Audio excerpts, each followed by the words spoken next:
Halo kan kawan, selamat datang lagi lah Glenn di channel kami yang satu ini, AHA Misteri. Di video kali ini, kayak biasalah, aku bakalan bahas yang agak ngeri-ngeri sedikit.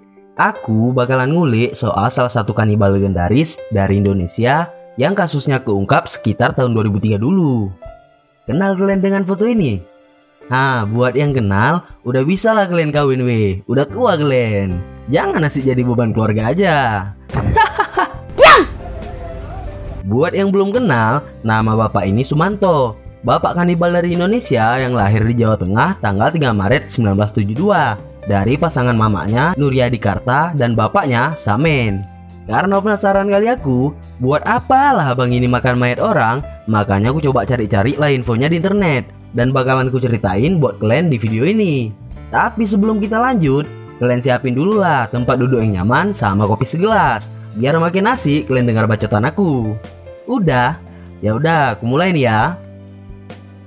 Kalau dinilai dari masa kecilnya, abang Sumanto kita ini bisa dibilang hidupnya berkecukupan lah.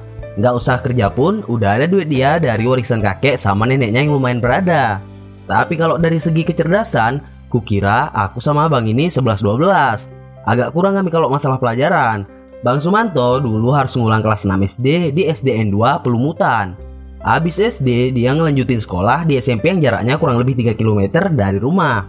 Pulang sama Pigi, biasa bang kita ini jalan kaki sama kawan-kawannya. Kayak kita-kita juga.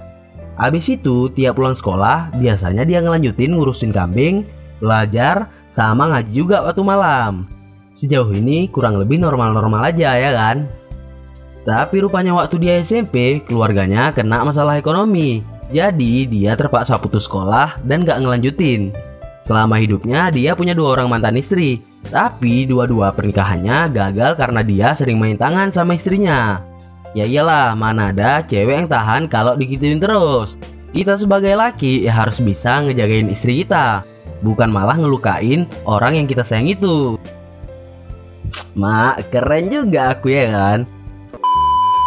Kengerian abang Sumanto mulai diketahui masyarakat di tahun 2003 waktu dia jadi tersangka kasus pencurian mayat. Mayat yang dicuri adalah mayatnya Mbok Rinah, warga desa Pelumutan, Purbalingga. Terungkapnya kasus ini nggak lepas dari kerja polisi yang gerak cepat abis warga ngelapor masalah hilangnya mayat Mbak Rinah dari kubur.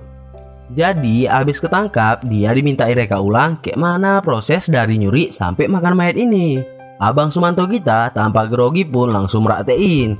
Dia rupanya ngegali kuburnya sendiri. Habis itu dilepas kain kafan dari mayat Mbak Rina, terus dimasukin ke dalam karung. Dibawa sama sepeda ontel menuju ke rumah dia yang jaraknya kurang lebih 1,7 km dari lokasi kuburan. Habis itu sambil duduk santai dia nyayat mayat itu. Pertama bagian daging kemaluannya yang diambil sama pisau. Habis itu bagian kakinya digunting dan langsung dimakan. Masyarakat yang menyaksikan pun jijik dengan cara dia. Walaupun daging waktu rekonstruksi itu cuma pakai daging sapi mentah ya kan, tapi kalian bayangin lah ada orang kayak dia. Mungkin banyak dari kalian yang udah mikir kalau tujuan dia makan daging buat syarat ilmu hitam. Tapi nyatanya waktu ditanya, kenapa abang makan daging orang bang? Sumanto bilang kalau dia bisa dapat ketenangan batin habis makan daging ini. Tapi menurut petugas di yayasan sekitar juga, pasti ada alasan ekonomi yang melatar belakangi dia ngelakuin hal ini.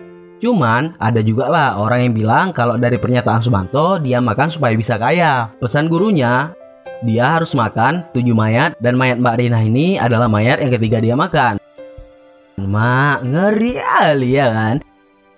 Dari interogasi polisi, Sumanto ngaku kalau sebelumnya dia juga pernah makan 2 mayat lain waktu kerja di Lampung. Tapi polisi curiga kalau korbannya ini kayaknya lebih dari itu. Pasalnya banyak laporan kehilangan mayat terjadi dan ditemukan ada beberapa barang bukti yang ketemu di rumah Sumanto. Waktu ditanya rasa dari mayat-mayat itu, Sumanto bilang ada yang enak, ada juga yang biasa aja. Menurut dia, mayat yang lebih enak itu mayat orang mati tiba-tiba. Misalnya orang kecelakaan, kesambar petir, atau kesetrum listrik. Atas tingkahnya ini, abang Sumanto kita dihukum selama 5 tahun penjara. Tapi pas lebaran 26 Oktober 2006, bertepatan sama lebaran Idul Fitri, dia resmi dibebasin. Habis itu, dia ditampung di rumah rehabilitasi Anur Purbalingga. Sekarang ini, pasti kalian gak kenal lagi sama abang kita ini. Udah kayak orang lain aja dia. Sekarang kerja Abang Sumanto udah tobat dan bahkan dia mulai ngasih ceramah dari kota ke kota. Wis, mantap kali bang. Nggak apa-apa kita pernah bikin salah di masa lalu. Yang penting itu kayak mana kita menjalani hidup di masa sekarang weh. Kalian juga kalau punya dosa ya udahlah Wak, segera tobat. Tuhan itu pasti ngebukain pintu selebar-lebarnya buat kita. Jangan cuma dunia aja yang kalian kejar, ya kan? Nah, untuk video kali ini segitu aja dulu. Buat kalian yang punya pertanyaan atau komen soal video ini, cepatlah kalian komen di kolom komentar itu. Jangan kosong kali kayak hati kalian. Habis itu aku mau minta tolong kalian subscribe dulu channel aku ini biar rame sedikit, ya kan? Aku makasih sekali lah buat kalian yang udah nonton videonya sampai habis. Segitu aja dulu, sehat-sehat kalian. Assalamualaikum.